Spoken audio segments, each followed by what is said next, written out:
Hai guys, sobat teman-teman pemirsa, jumpa lagi dengan saya Kipelet Asmoro. Saat ini saya Kipelet Asmoro akan menyampaikan kisah mistis. Nggak ada tumbal, hutang lunas, kisah mistis bos konter HP, pesugihan 3,5 miliar dari Nyi Roro Kidul. Kisah ini dari narasumber kita, Mas Bambang.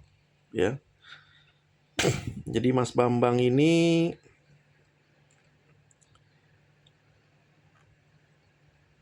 tinggal di Semarang ya.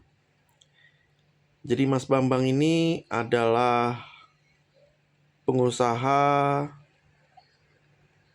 konter HP. Dia punya usaha jual beli HP dan servis HP, juga spare part HP.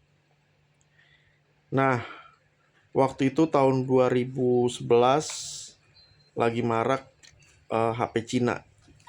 Ya, banyak beli HP Cina. Cuman ternyata di luar dugaan jualnya susah. Akhirnya penjualannya sepi dan makan omset. Jadi per bulan itu dia harus mengeluarkan biaya gaji dan hutang banknya, dan sewa toko itu sekitar 35 juta per toko. Namun dia dapatnya cuma sekitar 15-20 juta per toko. Otomatis tekor. Dia dapatnya 10 sampai 15 juta per toko. Jadi dia tekor itu sekitar 20 sampai 25 jutaan per bulan lah dari satu toko. Sementara Mas Bambang ini punya beberapa toko. Nah,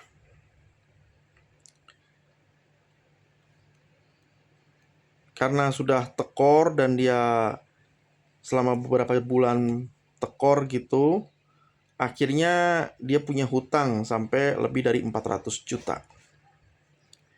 Dan hutang itu makin nambah. Otomatis dialah minta tolong ke temannya Mbak Ani.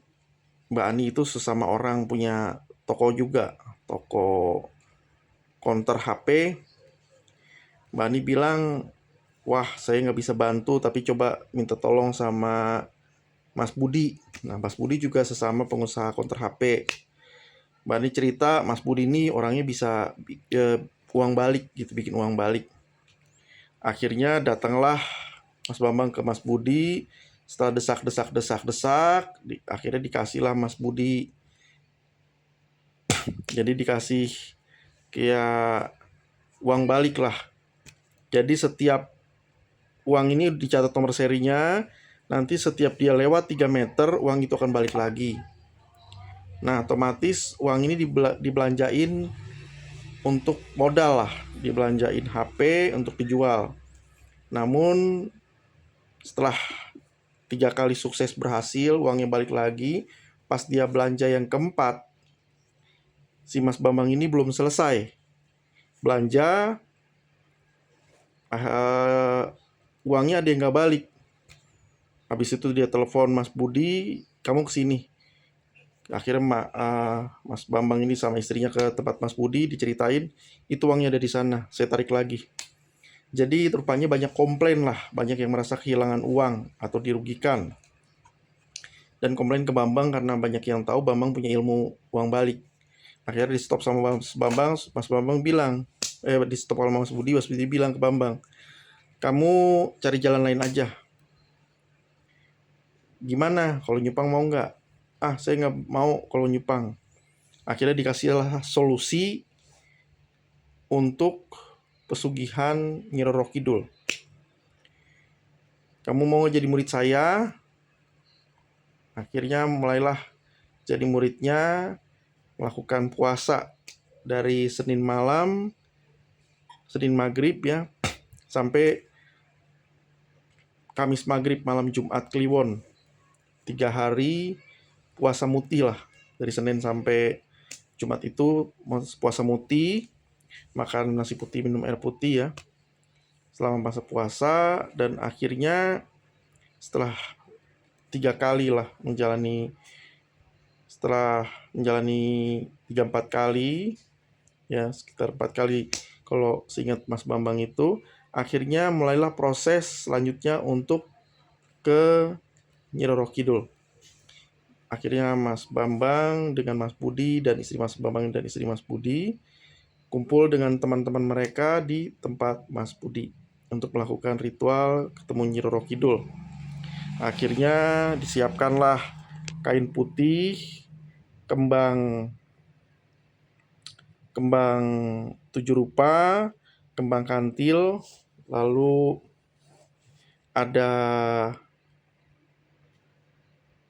semacam tempat-tempat naruh air gitu, kayak kobokan, semacam kobokan itu ada beberapa untuk ngasih air sama naruh air sama kembang 7 rupa. Kemudian ritual dimulai kurang lebih jam 10 malam. Kemudian pas ritual mulai dibaca rapalan doa-doa oleh Mas Budi, kemudian ditotoklah pundak Mas Bambang ini, baru bilang saya pamit dulu, nanti akan ada yang jemput kamu. Benar juga, sekitar 10-15 menit kemudian ada yang jemput. Ada suara derik kuda, tuk, tuk, tuk, tuk, tuk, tuk, tuk, dan rupanya itu adalah Kanjeng Ratu Nyi Roro Kidul. Akhirnya dibawalah si Mas Bambang ini ke istananya Nyi Roro Kidul. Dia istananya yang megah, ditanya apa maksud kamu. Ya saya belajar dari teman saya Mas Budi. Mas Bambang cerita dia butuh uang, akhirnya dikasihlah hadiah. Kemudian Mas Bambang ini kembali lagi. Kemudian ternyata dia sudah kembali ke rumah Mas Bambang. Dia ketok-ketok, dibuka Mas Bambang. Dia bilang katanya dikasih hadiah, tapi saya tidak dapat apa-apa. Itu hadiahnya di dalam kain putih. Dibukalah. Akhirnya mereka masuk ke ruangan itu. Dibukalah kain putih itu. Ada uang di situ. Dan uang itu nyebar-nyebar gitu. Dan uang itu seperti tisu. Ditarik, ada lagi, ditarik, ada lagi. Akhirnya Budi bilang stop ke Mas Bambang. Saya harus tanya dulu. Akhirnya Mas Bambang ritual sendirian di kamar, kemudian silakan Mas Budi masuk. Jadi yang dikasih oleh Nyi Roro Kidul adalah 3,5 miliar. Gitu. Jadi Mas Bambang ini dapat hadiah 3,5 miliar di tahun 2012 itu dari Nyi Roro Kidul. Ya. Dan sesudah kejadian itu Mas Bambang nggak ada masalah dengan kesehatan dan tidak dijadikan tumbal. Karena Mas Bambang hanya sekali, dia tidak dijadikan tumbal. Karena pas di istana itu banyak orang yang jadi budaknya Nyi Roro Kidul. Nyi Roro Kidul bilang mereka ini melanggar perjanjian. Mereka serakah, mereka sampai mau berkali-kali sampai bertahun-tahun. Tapi setelah kontraknya selesai, misal kontrak 2 tahun selesai untuk pesugihan, habis itu mereka jadi budaknya Nyi Roro Kidul. Tapi kalau kamu cuma minta sekali, ya enggak. Berarti seperti itu. Jadi ya hanya sekali saja Mas Bambang dapat 3,5 miliar dan dia nggak minta lagi. Karena kalau minta-minta terus, nanti lama-lama akan jadi budaknya Nyi Roro Kidul sebagai bayarannya. Demikian dari saya. Nggak ada tumbal hutang lunas, kisah mistis, bos konter HP, pesugihan 3,5 miliar dari Nyi Roro Kidul. Jangan lupa klik subscribe, klik like, tekan tombol lonceng, komentar, dan share. Terima kasih.